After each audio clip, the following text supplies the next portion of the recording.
ಸ್ನೇಹಿತರೆ, ಮೀಡಿಯಾ ಮಾಸ್ಟರ್ಸ್ಗೆ ಸ್ವಾಗತ ಸುಸ್ವಾಗತ. ಗೆಳೆಯರೆ, ಗಡಿಯಲ್ಲಿ ಕದನ ವಿರಾಮ ಏರ್ಪಟ್ಟಿದೆ. ಜಮ್ಮು ಕಾಶ್ಮೀರ ಸಹಜತೆಯ ಕಡೆಗೆ ಬರ್ತಾ ಇದೆ. ಗಡಿಯಲ್ಲಿ ಗುಂಡಿನ ಆರ್ಭಟಗಳು ಕೇಳಿ ಬರ್ತಾ ಇಲ್ಲ. ಭಾರತ ಕೊಟ್ಟಿರೋ ಹೊಡೆತಕ್ಕೆ ಪಾಕಿಗಳನ್ನು ಸುಧಾರಿಸಿಕೊಳ್ತಾ ಇದ್ದಾರೆ. ಇದೆಲ್ಲದರ ನಡುವೆ ಜಮ್ಮು ಕಾಶ್ಮೀರದಲ್ಲಿ ಉಗ್ರರ ವಿರುದ್ಧದ ಕಾರ್ಯಾಚರಣೆ ಇನ್ನಷ್ಟು ತೀವ್ರಗೊಂಡಿದೆ. ಸೋಫಿಯಾನ್ನಲ್ಲಿ ನಡೆದ ಎನ್ಕೌಂಟರ್ ಅಲ್ಲಿ 3 ಉಗ್ರರನ್ನ ಭಾರತೀಯ ಪಡೆಗಳು ಹೊಡೆದು ಹಾಕಿವೆ. ಆ ಪೈಕಿ ಒಬ್ಬ ಪಹಲ್ಗಾಮ್ ಹತ್ಯಾಕಾಂಡದ ಆರೋಪಿ ಅಂತ ಹೇಳ್ತಾ ಇದ್ದಾರೆ. ಆದ್ರೆ ಮಾಹಿತಿ ಇನ್ನೂ ಖಚಿತಗೊಂಡಿಲ್ಲ. 3 ಮಂದಿ ಉಗ್ರರನ್ನ ಹೊಡೆದು ಕೆಡವಿರೋದು ಮಾತ್ರ ಖಚಿತ ಮಾಹಿತಿಯಾಗಿದೆ. ಇದರ ಜೊತೆಗೆ ಭಾರತೀಯ ಸೇನೆ, ಜಮ್ಮು ಕಾಶ್ಮೀರದ ಪೊಲೀಸರು ಹಾಗೆ ಸ್ಟೇಟ್ ಇನ್ವೆಸ್ಟಿಗೇಷನ್ ಏಜೆನ್ಸಿ ಕೂಡ ಉಗ್ರರನ್ನ ಮತ್ತು ಅವರ ನೆರವಿಗೆ ನಿಂತವರನ್ನ ಮಟ್ಟ ಹಾಕುವ ಕೆಲಸ ಮಾಡ್ತಾ ಇದೆ. ಈ ಹಂತದಲ್ಲಿ ಸಾಕಷ್ಟು ಸ್ಲೀಪರ್ ಸೆಲ್ಗಳನ್ನ, OGWಗಳನ್ನ ಪತ್ತೆ ಮಾಡೋ ಕೆಲಸ ಭರದಿಂದ ಸಾಗ್ತಾ ಇದೆ. ಕ್ಲೀನ್ ಕಾಶ್ಮೀರದ ಕೆಲಸದಲ್ಲಿ ಸೇನೆಯ ಜೊತೆಗೆ SIA ಕೂಡ ಕೈ ಜೋಡಿಸಿದೆ. ಹಾಗಾದ್ರೆ ಏನಿದು SIA? ಅವರು ಮಾಡ್ತಾ ಇರೋ ಕೆಲಸ ಏನು?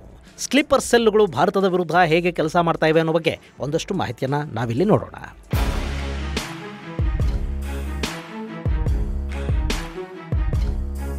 ಗೆಳೆಯರೆ, ಪಹಲ್ಗಾಮ್ ಉಗ್ರ ಕೃತ್ಯದ ನಂತರ ಜಮ್ಮು ಕಾಶ್ಮೀರ ಈಗ ಸಹಜ ಸ್ಥಿತಿಗೆ ಮರಳ್ತಾ ಇದೆ. ಲೈನ್ ಆಫ್ ಕಂಟ್ರೋಲ್ನ ಉದ್ದಕ್ಕೂ ಕೇಳಿ ಬರ್ತಾ ಇದ್ದ ಗುಂಡಿನ ಸದ್ದು ಕೂಡ ನಿಂತಿದೆ. ಅಲ್ಲಿ ಪಾಕಿಸ್ತಾನದ ಕಡೆಯಿಂದ ಹಾರಿ ಬಂದ ಶೆಲ್ಲುಗಳು ಪೂಂಚ್, ಬಾರಾಮುಲ್ಲಾ ಮುಂತಾದ ಕಡೆಗಳಲ್ಲಿ 10 ಜೀವಗಳನ್ನು ಬಲಿ ತಗೊಂಡಿವೆ. ಇನ್ನು ಕಳೆದ 1 ವಾರದಿಂದ ನಿರಂತರ ಆತಂಕ ಮತ್ತು ಬ್ಲಾಕ್ಔಟ್ಗಳನ್ನು ಕಾಣ್ತಾ ಇದ್ದ ಶ್ರೀನಗರ ಮತ್ತು ಜಮ್ಮು ಭಾಗದಲ್ಲಿ ಸಹಜ ಸ್ಥಿತಿ ನಿರ್ಮಾಣ ಆಗ್ತಾ ಇದೆ. ಎಲ್ಲ ನಿಜ, ಆದ್ರೆ ಈ ಬಾರಿ ಎಲ್ಲವನ್ನ ಇಷ್ಟಕ್ಕೆ ಬಿಡೋದಕ್ಕೆ ಭಾರತ ಸಿದ್ಧ ಇಲ್ಲ.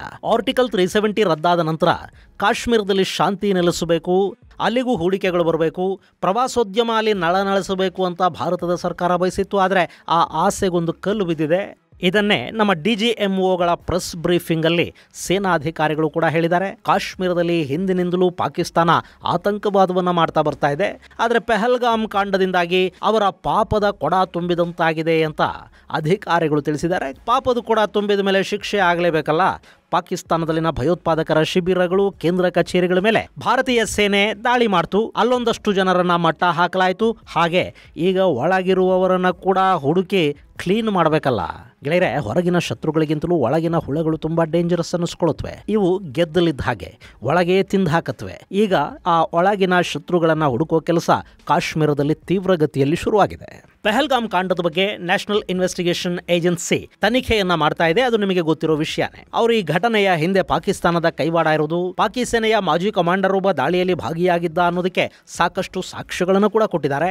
ಹಾಗೆ ಕಾಶ್ಮೀರದಲ್ಲಿ ಅಡಗಿ ಕೂತ ಉಗ್ರರು ಹಾಗೂ ಅವರಿಗೆ ಸಹಾಯ ಮಾಡಿದವರ ಬಗ್ಗೆ ಕೂಡ ಒಂದಷ್ಟು ಮಾಹಿತಿಗಳು ಸಿಕ್ಕಿವೆ.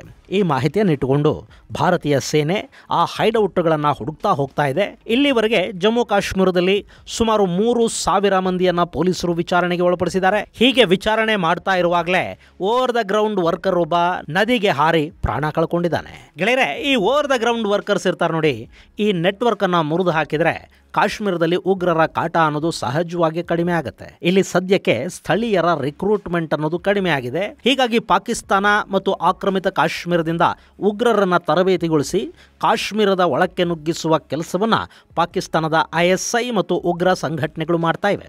ಹಾಗೆ ಹೊರಗಿಂದ ಬಂದವರಿಗೆ ಕಾಶ್ಮೀರದ ಎಲ್ಲೆಲ್ಲಿ ಏನೇನಿದೆ ಅನ್ನೋದು ಗೊತ್ತಿರೋದಿಲ್ಲ. ಅವರಿಗೆ ವಸತಿ, ಮ್ಯಾಪ್ಗಳು, ಟ್ರಾನ್ಸ್ಪೋರ್ಟೇಷನ್ನು ಇವೆಲ್ಲವನ್ನು ಒದಗಿಸೋದು, ಏನು ಮಾಡಬೇಕು ಅನ್ನೋದರ ಬಗ್ಗೆ ಪ್ಲ್ಯಾನ್ ಮಾಡಿಕೊಡೋದು, ಇಂಥ ಕೆಲಸವನ್ನು OGW ಅಂದರೆ ಓವರ್ ದ ಗ್ರೌಂಡ್ ವರ್ಕರ್ಸ್ ಮಾಡ್ತಾರೆ. ಈ OGWಗಳು ಯಾರೂ ಕೂಡ ಹೊರಗಿಂದ ಬಂದವರಲ್ಲ, ಇವರು ಕಾಶ್ಮೀರಿಗಳೇ. ಇನ್ನು ಇವರನ್ನು ಮಟ್ಟ ಹಾಕೋದಕ್ಕೆ ಕಾಶ್ಮೀರಿ ವ್ಯವಸ್ಥೆನೇ ಬೇಕಾಗುತ್ತೆ. ಹೊರಗಿಂದ ಹೋದ ಏಜೆನ್ಸಿಗಳಿಗೆ ಈ ನೆಟ್ವರ್ಕನ್ನು ಸಂಪೂರ್ಣವಾಗಿ ನಾಶ ಮಾಡೋದಕ್ಕೆ ಸಾಧ್ಯ ಆಗೋದಿಲ್ಲ. ಯಾಕೆಂದರೆ ಲೋಕಲ್ ಕಾಶ್ಮೀರಿಗಳ ಬಗ್ಗೆ ಹೊರಗಿನವರಿಗೆ ಹೆಚ್ಚಿನ ಮಾಹಿತಿ ಇರೋದಿಲ್ಲ ಮತ್ತು ಸ್ಥಳೀಯರು ಕೂಡ ಹೊರಗಿನವರನ್ನ ನಂಬೋದಿಲ್ಲ. ಹೀಗಾಗಿ ಕಾಶ್ಮೀರದ ಒಳಗಿನ ಉಗ್ರರ ನೆಟ್ವರ್ಕನ್ನು ಮಟ್ಟ ಹಾಕೋದಕ್ಕೆ ಕಾಶ್ಮೀರದಲ್ಲೇ ಒಂದು ವ್ಯವಸ್ಥೆಯನ್ನು ಬೆಳೆಸಬೇಕು ಮತ್ತು ಬಳಸ್ಕೋಬೇಕು. ಹೀಗಾಗಿ ಭಾರತ ಈ ಬಾರಿ ಕ್ಲೀನ್ ಕಾಶ್ಮೀರಕ್ಕೆ NIAಗಿಂತ ಹೆಚ್ಚಾಗಿ SIAನ ಬಳಸ್ಕೊಳ್ಳೋದಕ್ಕೆ ಹೋಗ್ತಾ ಇದೆ. ಈ SIA ಅಂದರೆ ಸ್ಟೇಟ್ ಇನ್ವೆಸ್ಟಿಗೇಷನ್ ಏಜೆನ್ಸಿ. ಇದನ್ನು 2021ರಲ್ಲಿ ರಚನೆ ಮಾಡಲಾಯಿತು. ಜಮ್ಮು ಕಾಶ್ಮೀರದಲ್ಲಿ NIAಗೆ ವಿಪರೀತ ಪ್ರಮಾಣದ ಕೆಲಸ ಇರುತ್ತೆ. ಆದರೆ ಎಲ್ಲವನ್ನೂ ಅವರೇ ಮಾಡ್ಕೊಳ್ಳೋದು ಕಷ್ಟ ಆಗುತ್ತೆ.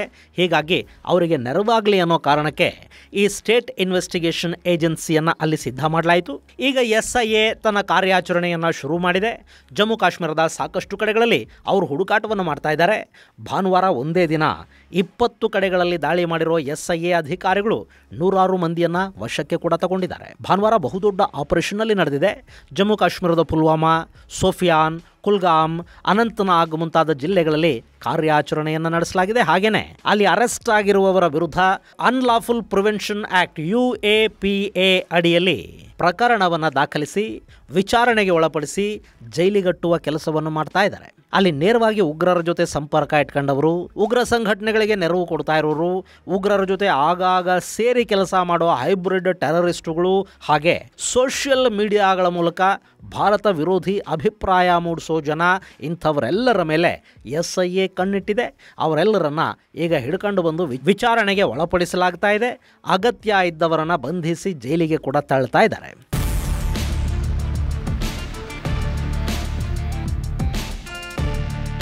ಸ್ನೇಹಿತರೆ, ಒಂದು ದೇಶದ ವಿರುದ್ಧ ವ್ಯವಸ್ಥಿತವಾಗಿ ನಡೆಯೋ ಯುದ್ಧಗಳಲ್ಲಿ ಅಪಪ್ರಚಾರ ಮತ್ತು ಮಾಹಿತಿ ಯುದ್ಧ ಕೂಡ ತುಂಬ ಪರಿಣಾಮಕಾರಿ ಹಾಗೂ ಪವರ್ಫುಲ್ ಅನ್ನಿಸ್ಕೊಳ್ಳುತ್ತೆ. ಸುಳ್ಳು ಸುದ್ದಿಗಳ ಮೂಲಕ ದೇಶದ ಒಳಗೆ ಆಂತರಿಕ ಸಂಘರ್ಷವನ್ನು ಹುಟ್ಟುಹಾಕೋದಿಕ್ಕೆ, ಆಂತರಿಕವಾಗಿ ಅಪನಂಬಿಕೆಗಳನ್ನು ಬೆಳೆಸೋದಿಕ್ಕೆ, ಸರ್ಕಾರದ ವಿರುದ್ಧ ಜನರನ್ನ ಎತ್ತಿ ಕಟ್ಟೋದಿಕ್ಕೆ, ಅಭಿಪ್ರಾಯಗಳನ್ನು ಮೂಡಿಸೋದಿಕ್ಕೆ, ಭಾಷೆಯ ಹೆಸರಲ್ಲಿ, ಜನಾಂಗಗಳ ಹೆಸರಲ್ಲಿ, ಪ್ರಾಂತ್ಯಗಳ ಹೆಸರಲ್ಲಿ ದ್ವೇಷವನ್ನ ಹರಡೋದಿಕ್ಕೆ, ಕೋಮುಗಲಭೆಗಳುಂಟಾಗೋ ಹಾಗೆ ಮಾಡೋದಿಕ್ಕೆ, ಇದೆಲ್ಲದಕ್ಕೆ ಸೋಷಿಯಲ್ ಮೀಡಿಯಾಗಳಿಗಿಂತ ಬಲಿಷ್ಠ ಆಯುಧ ಬಹುಶಃ ಮತ್ತೊಂದಿಲ್ಲ. ನಾವು ಕೂಡ ಹೇಗಾಗಿದ್ದೀವಿ ಅಂದರೆ ರ್ಯಾಷನಲ್ ಆಗಿ ಯೋಚಿಸೋ ಬದಲು ತುಂಬ ಎಮೋಷ್ನಲ್ ಆಗ್ತಾ ಇದ್ದೀವಿ. ಒಂದು ಸುದ್ದಿ ಎಲ್ಲಿಂದ ಬರ್ತಾ ಇದೆ, ಅದರ ಹಿಂದೆ ಯಾರಿದ್ದಾರೆ, ಯಾಕಿದು ಹೀಗೆ ಬರ್ತಾ ಇದೆ ಅನ್ನೋದನ್ನ ಅರ್ಥ ಮಾಡ್ಕೊಳ್ಳೋದ್ರಲ್ಲಿ ನಾವು ವಿಫಲ ಆಗ್ತಾ ಇದ್ದೀವಿ. ದೇಶ ಅನ್ನೋದಕ್ಕಿಂತ ನಮಗೆ ರಾಜಕೀಯ ಪಕ್ಷಗಳು, ಸಿದ್ಧಾಂತಗಳು ಮುಖ್ಯ ಆಗ್ತಾ ಇವೆ. ನಾವೇನು ನಂಬಿದೀವೋ ಅದೇ ಸತ್ಯ, ಮಿಕ್ಕಿದ್ದೆಲ್ಲ ಸುಳ್ಳು ಅನ್ನೋ ಮನಸ್ಥಿತಿಯನ್ನು ನಾವೀಗಾಗಲೇ ಬೆಳೆಸ್ಕೊಂಡಾಗಿದೆ. ಹೀಗಾಗಿ ಭಾರತದ ಬಹುತೇಕ ಅರೆಬೆಂದ ತಲೆಗಳನ್ನು ಯಾವಾಗ ಯಾವ ಕಡೆಗೆ ಬೇಕಾದರೂ ಡೈವರ್ಟ್ ಮಾಡೋ ಶಕ್ತಿ ಟ್ವಿಟ್ಟರ್ಗೆ, ಫೇಸ್ಬುಕ್ಗೆ, ವಾಟ್ಸಪ್, ಟೆಲಿಗ್ರಾಮ್ನಂಥ ಸಾಮಾಜಿಕ ಮಾಧ್ಯಮಗಳಿಗಿದೆ. ಪುಲ್ವಾಮಾ ಮೇಲಿನ ದಾಳಿ ಪಾಕಿಸ್ತಾನ ಮಾಡಿದ್ದಲ್ಲ, ಅದನ್ನು ಭಾರತದ ಸರ್ಕಾರವೇ ಮಾಡಿಸ್ಕೊಳ್ತು ಅಂತ ಪಾಕಿಸ್ತಾನದಲ್ಲಿ ಕೂತವರು ಹೇಳ್ತಾ ಹೋದರು. ಹಾಗೆ ಸೋಷಿಯಲ್ ಮೀಡಿಯಾ ತುಂಬ ಅವರು ಪೋಸ್ಟ್ ಮಾಡ್ತಾ ಭಾರತದಲ್ಲಿ ಈ ಬಗ್ಗೆ ಒಂದು ಅಭಿಪ್ರಾಯ ಮೂಡಿಸೋ ಕೆಲಸವನ್ನು ಮಾಡಿದರು. ಗೆಳೆಯರೆ, ಒಂದು ದೇಶದ ನಂಬಿಕೆಯನ್ನು ಬುಡಮೇಲು ಮಾಡೋ ಕೆಲಸವನ್ನು ಸೋಷಿಯಲ್ ಮೀಡಿಯಾಗಳ ಮೂಲಕ ಮಾಡುವ ಒಂದು ದೊಡ್ಡ ಷಡ್ಯಂತ್ರ ನಮ್ಮಲ್ಲಿ ನಿರಂತರವಾಗಿ ನಡೀತಾ ಇದೆ. ಅದಕ್ಕೆ ಕೂಡ ವಿದೇಶಗಳಿಂದ ಫಂಡಿಂಗ್ ಆಗುತ್ತೆ. ಪಾಕಿಸ್ತಾನ, ಬಾಂಗ್ಲಾದೇಶ, ಟರ್ಕಿ ಅಂಥ ದೇಶಗಳು ಭಾರತದ ವಿರುದ್ಧ ಈ ಅಪಪ್ರಚಾರದ ಯುದ್ಧವನ್ನ ನಿರಂತರವಾಗಿ ಬಹಳಷ್ಟು ದಿನಗಳಿಂದ ಮಾಡ್ತಾ ಇದ್ದಾರೆ. ಈ ಸುಳ್ಳುಗಳನ್ನು ತಡಿಬೇಕು ಅನ್ನೋ ಕಾರಣಕ್ಕೇನೆ ಮೊನ್ನೆ ಸಂಘರ್ಷದ ಸಮಯದಲ್ಲಿ ಭಾರತ ಪಾಕಿಸ್ತಾನದ ಮೀಡಿಯಾಗಳನ್ನು ಭಾರತದಲ್ಲಿ ಬ್ಯಾನ್ ಮಾಡ್ತು. ಆದರೆ ಭಾರತದಲ್ಲೇ ಇರೋ ಆಂತರಿಕ ಶತ್ರುಗಳನ್ನ ಮಟ್ಟ ಹಾಕೋದಕ್ಕೆ ನಮಗೆ ಸಂಪೂರ್ಣವಾಗಿ ಸಾಧ್ಯ ಆಗಿಲ್ಲ. ಆ ಕೆಲಸವನ್ನ ಕಾಶ್ಮೀರದಲ್ಲಿ ಮಾಡ್ತಾ ಇದ್ದಾರೆ. ಅಲ್ಲಿ ಪುಲ್ವಾಮಾ ದಾಳಿಯ ನಂತರ ವಿಪರೀತ ಪ್ರಮಾಣದಲ್ಲಿ ಪಾಕಿಸ್ತಾನದ ಅಜೆಂಡಾನ ಇಂಪ್ಲಿಮೆಂಟ್ ಮಾಡೋದಕ್ಕೆ ಸೋಷಿಯಲ್ ಮೀಡಿಯಾಗಳನ್ನು ದೊಡ್ಡ ಪ್ರಮಾಣದಲ್ಲಿ ಬಳಕೆ ಮಾಡಲಾಯಿತು. ಸೋಷಿಯಲ್ ಮೀಡಿಯಾಗಳ ಮೂಲಕ ಕಾಶ್ಮೀರದಲ್ಲಿ ಭಾರತ ವಿರೋಧಿ ಮನಸ್ಥಿತಿಯನ್ನು ಬೆಳೆಸೋದಕ್ಕೆ ಪ್ರಯತ್ನ ಮಾಡಲಾಯಿತು. ಭಾರತದ ನಾನಾ ಕಡೆಗಳಲ್ಲಿ ಕಾಶ್ಮೀರಿ ವಿದ್ಯಾರ್ಥಿಗಳ ಮೇಲೆ ದಾಳಿಗಳಾಗ್ತಾ ಇವೆ ಅನ್ನೋ ಥರದ ಸುಳ್ಳು ಸುದ್ದಿಗಳು, ಕಾಶ್ಮೀರದ ನಾಗರಿಕರನ್ನ ಭಾರತೀಯ ಸೇನಾ ಪಡೆಗಳು ಕೊಂದು ಹಾಕ್ತಾ ಇವೆ ಅನ್ನೋ ಥರದ ಸುಳ್ಳುಗಳು, ಹೀಗೆ ಯಾರೆಲ್ಲ ಸುಳ್ಳು ಹರಡೋ ಮೂಲಕ ದೇಶ ವಿರೋಧಿ ಕೃತ್ಯಗಳಲ್ಲಿ ಅಲ್ಲಿ ಭಾಗಿಯಾಗಿದ್ರೋ ಅಂಥವರ ವಿರುದ್ಧ ಕೂಡ ಕಾಶ್ಮೀರದಲ್ಲಿ ಕಠಿಣ ಕ್ರಮಗಳನ್ನು ಕೈಗೊಳ್ಳುವ ಕೆಲಸ ಶುರುವಾಗಿದೆ. ಅವರ ಪಾಕಿಸ್ತಾನಿ ಲಿಂಕ್ಗಳನ್ನು ಪತ್ತೆ ಮಾಡೋ ಕೆಲಸ ನಡೀತಾ ಇದೆ.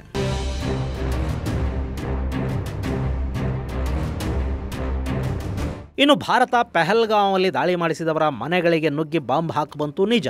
ಜೈಷ್ ಮತ್ತು ಲಷ್ಕರ್ ಕೇಂದ್ರ ಕಚೇರಿಗಳು, ಅದರ ಕೆಲ ಅಪ್ಪಂದಿರು ಸಾವಿಗೀಡಾದರು ಅನ್ನೋದು ನಿಜಾನೇ. ಆದರೆ ಪೆಹಲ್ಗಾಂವಲ್ಲಿ ದಾಳಿ ಮಾಡಿದವರನ್ನು ಕೂಡ ಶಿಕ್ಷೆಗೀಡು ಮಾಡಬೇಕಲ್ಲ. ಆ ದಾಳಿಕೋರರಲ್ಲಿ ಎಷ್ಟು ಮಂದಿಯನ್ನ ಹೊಡೆದು ಹಾಕಿದ್ರು, ಅವರನ್ನ ಹಿಡಿಯೋದಕ್ಕಾಯ್ತಾ ಅನ್ನೋ ಪ್ರಶ್ನೆಯನ್ನ ನಮ್ಮಲ್ಲಿ ಸಾಕಷ್ಟು ಜನ ಕೇಳ್ತಾ ಇದ್ದಾರೆ. ಆ ಕೆಲಸ ಅಲ್ಲಿ ನಿರಂತರವಾಗಿ ನಡೀತಾ ಇದೆ.